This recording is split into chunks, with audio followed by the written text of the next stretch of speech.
something like that happens. So on 12, you are closing, you give a date and time. A date and time. And it's usually, if when you find those issues, right? No, when I'm drafting the contract, I'm going to put my close day in there. What's your acceptance term usually? How long do you wait? Like 3 days. 3 days. Yeah. So here, So I'm going to put 30 days out as like my close of escrow. Automatically, I'm going to put 30 out. 21 here. Yeah, unless I've talked to him on the phone and like I say, excuse me, like, you know, how soon do you need to move? Like, we need to go tomorrow. I know I'm doing a pretty quick close. My buyer and my title company, we can close deals in as quick as 7 days.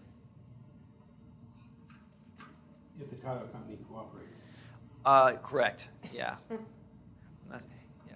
We've had an experience in Southern California with the title company. They just, oh, that means nothing on a contract. We close when we want to close. Dang it, we're the title company. Excuse me, we're now in breach of contract. This guy can walk away at any second now. We don't have a deal anymore. Yeah. Frustrating as anything happened. So number 13 are your other agreements. Buyer agrees to purchase property as is. Buyer agrees to pay all closing costs. Buyer may assign or otherwise transfer buyer's rights, title, or interest in this purchase agreement to a third party without the seller's consent.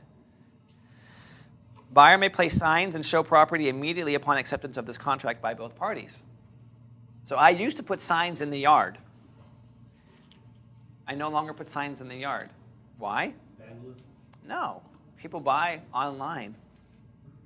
I used to put signs in the yard. I used to put signs on the neighborhood, like down the street corners, like pointing towards the house, all this stuff, like, hey, house for sale, blah, blah, blah. All my buyers come from online these days. Very few people are driving by, and even if they call because they're driving by, they don't end up buying the property. So I found my experience, so I don't do that anymore. And then in the event of default, the sole remedy is the earnest money deposit. So if I blow past my contingency and I just screw around, like, oh, sorry, my buyer backed out or whatever, I lose my earnest money deposit, $500, if it had been paid. Do you actually open escrow to put that 500 in? Or you just give it to them? I have a relationship with my title company. Great question. If you're wholesaling a lot of properties or you're doing a lot of properties, $500, $500 can get very, very costly. If you're doing 5 properties, that's $2,500 all at once. So what I have done is I go to my title company and say, look, here's $500. I'm going to keep it on a continual retainer with you guys. It's going to sit here, $500. We're just going to transfer it from property to property to property. That way I'm not cutting checks every single month on these properties. And they're totally fine with that. And that can be for multiple properties at the same time? Exactly right, yep. That's just a check that's not cashed. No, it's cashed. It's sitting in the escrow, yeah. But they just, whenever they ask for the money in the escrow department, it's there. So, but now I don't even do that anymore. Now I've done so many deals, I call up Patty. Hey, Patty, open up. I got another one for you. She's like, okay, great. Go ahead and open up the escrow for me. So, like, we opened up escrow on Allison's property. I said, hey, this is what I'm thinking about. She's like, great. I'll go ahead and open up prelim for you. So she went ahead and started like doing all the work. Allison sold it to somebody else before we ever got in the contract. So you have a relationship with your title company rep. You do enough deals there, or just even in general, they'll open up title for you no matter what. What I have found, I used to think that sellers would call in and like, has my escrow been opened up? They don't even do that. They don't have a clue what's going on. You really are like the liaison. You're the go-between, the middle person that's kind of holding their hand through the process of how this all goes down. So I open up title. It just sits there until we close.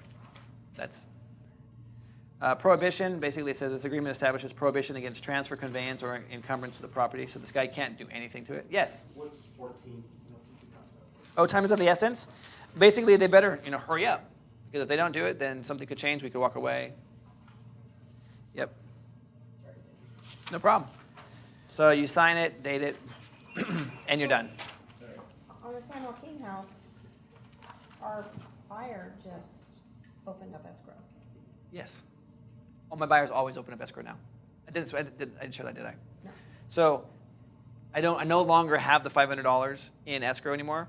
What I now do is I will open up escrow myself and give them the contract, give them my assignment of contract. In that particular case, on our San Joaquin house, I had already given Don the contract and our assignment of contract, and he went ahead and opened up escrow where he wanted to go. because I don't have a relationship in that market, and I don't want to like go to one. He's like, oh, that's horrible people. Well, obviously he chose the wrong one, so he can't blame us for that one. So yeah, in markets where I don't know, I'm gonna give it to the buyer. Let them decide where they're gonna go with it.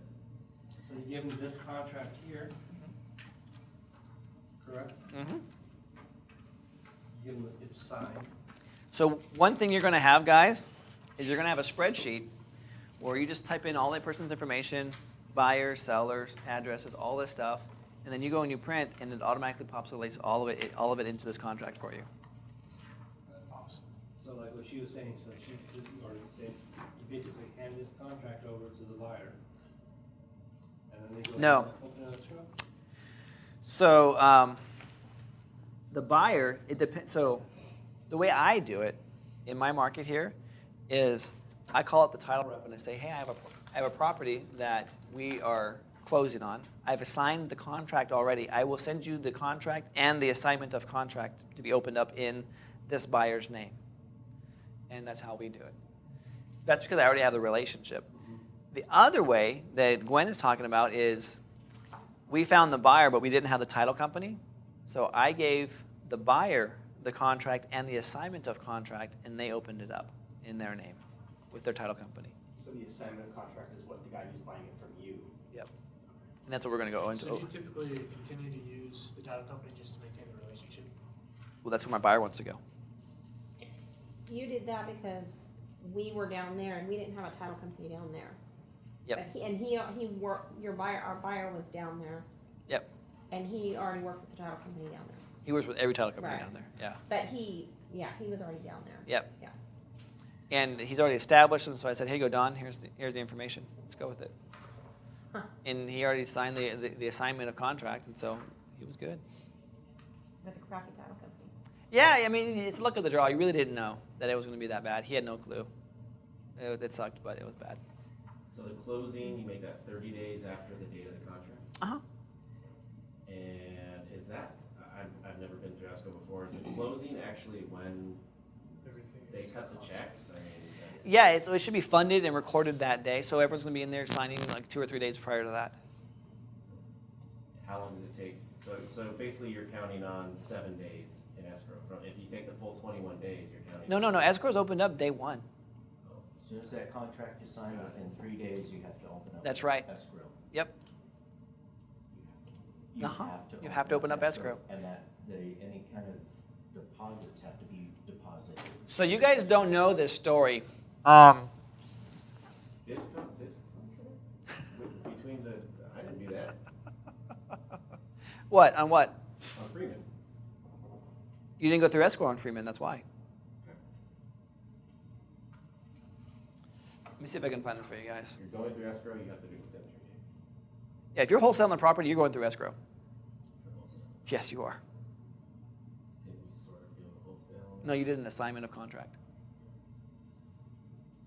And Gary chose not to go through escrow. Your buyer chose not to.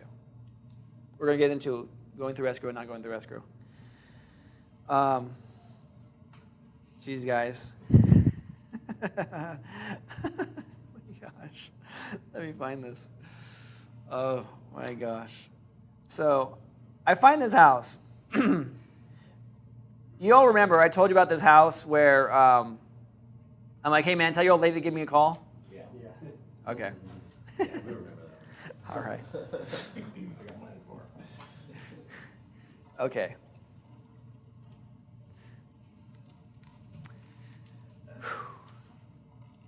I go over there, and we're negotiating on price. We're doing all this stuff, and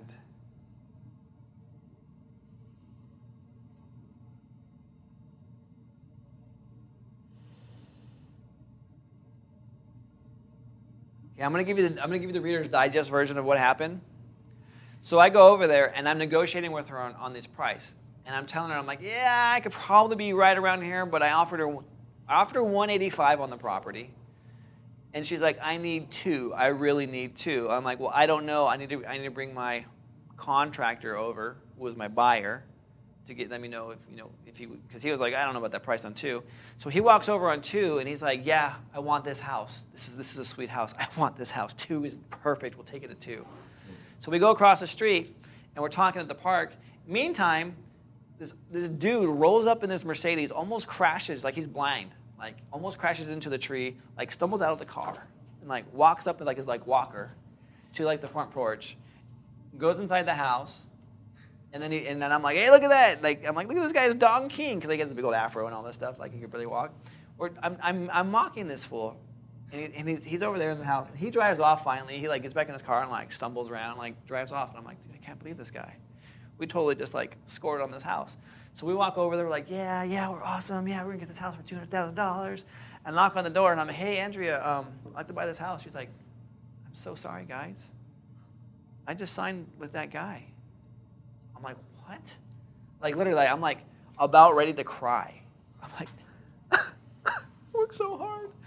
And I'm like, what are you talking about? You just signed with that guy. She's like, he offered me I'm like, no. How much? She's like, $200,000. I'm like, $200,000? That's what I was going to pay you, $200,000. And we can close in like 5 days. When is he closing? She's like, 30 days. 30 days? Why didn't you take my offer of $200,000 in 5 days? Well, because Ryan, you told me that you're going to do 185, and your contractor needed to look at the property. You didn't say that you guys could do it at 200. I'm like, crap, I never told her that. He just told me he wanted it, and that was it, and I was all excited, and we're going to go back and talk to her. Lost that property. So pissed. So you should just say 200, yeah, Huh? sign it. Pimped by Don King. Pimped by Don King. Here I am thinking I'm like this cool dude, mocking this guy who just outfoxed me.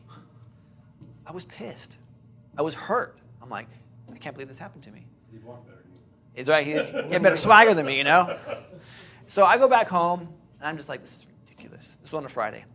All weekend I'm stewing. Finally, I go back over to her on a Monday, and I'm like, so I text her on Monday. I want you guys to see this.